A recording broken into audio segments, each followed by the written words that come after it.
You have one unheard message. First unheard message. At the time of acute self-consciousness at the birth of adulthood,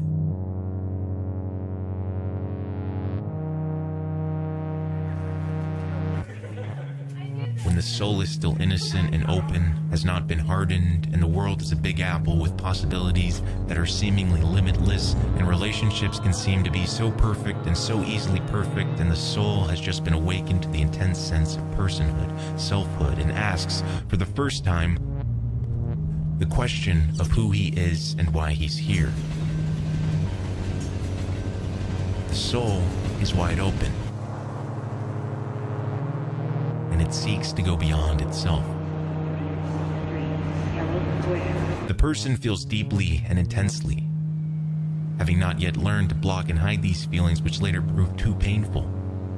And he longs to share this feeling, this self-awareness, this intensity, this pain with others, and to feel what others feel.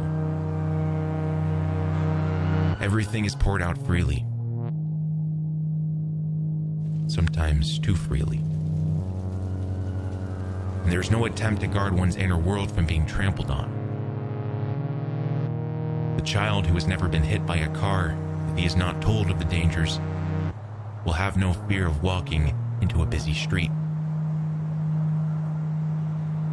However, when the person gets older, as time passes, the perfect soulmate relationships which began so intensely like a wondrous blossoming flower become because there was nothing higher to hold them together. And the seemingly limitless possibilities which present themselves in youth become smaller. One possibility closing itself off after another once one goes further on a certain path, for each person can only take one path at a time. And then occurs what has formerly been feared and rejected. A layer forms on top of the raw person. And it cannot be helped. Pure vulnerability is too painful. Attempt at an answer. At the time of acute self-consciousness and the awareness of the eternal question, why, the person must be able to direct that self-awareness and painful yearning to something higher than himself, to God, who became flesh and suffered as we do. It is not enough to pour this painful yearning out to another person. That may help for a time, but it is not enough for eternity. The human soul seeks perfection, and there is nothing perfect except God. Other human beings, even if they seem perfect at first, always turn out to be imperfect, and that can be a great source of disillusionment. A human being can be a vehicle to reach the end, God, and almost always such a human being is needed. But that person cannot be seen as an end in himself. In our postmodern age, when youth have been denied a knowledge of God, the perfection is usually at first sought in one, or usually several, human beings, or in unworthy, lesser vehicles, wealth, beauty, fame. Again, one must turn one's painful feelings of self-knowledge and longing to go outside oneself, to God, for only He has the infinite love to meet them. We know God through this very pain. Remembrance of God is pain of heart endured in the spirit of devotion, but he who forgets God becomes self-indulgent and insensitive. No one achieved anything without pain of heart.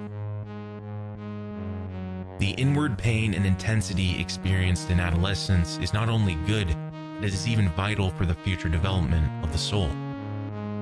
It's drawing closer to God.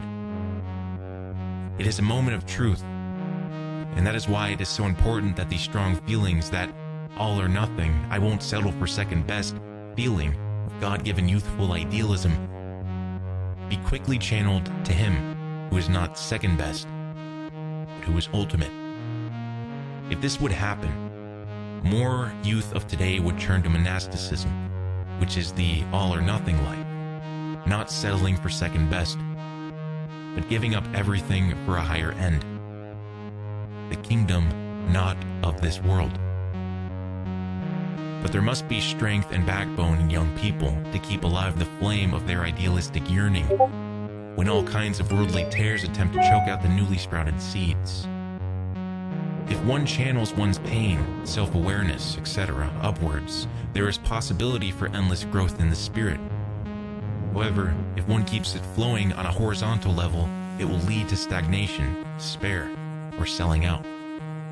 Even if one can keep going, always trying to be intense, real, if there's nothing else than that, he will just keep going around and around and around and around and around and around in circles, not getting anywhere. Life cannot be imbued with meaning simply by attempting to live it intensely. The answer, the truth, is God, who was nailed to the cross, to whom may the youth of today churn in their pain of heart, so that they will grow not just into a boring worldly adult, but into a saint, growing into the likeness of God, and will continue growing not just into middle or old age, but throughout eternity. In the words of monk Seraphim Rose, a misfit in the modern world who went through years of living hell before finding the way out, Christ is the only exit from this world. All other exits, sexual rapture, political utopia, economic independence, are but blind alleys in which rot the corpses of the many who have tried them. End of message. To delete this message, press 7. To save it in the archives, press 9. To hear more options, message will be saved for 30.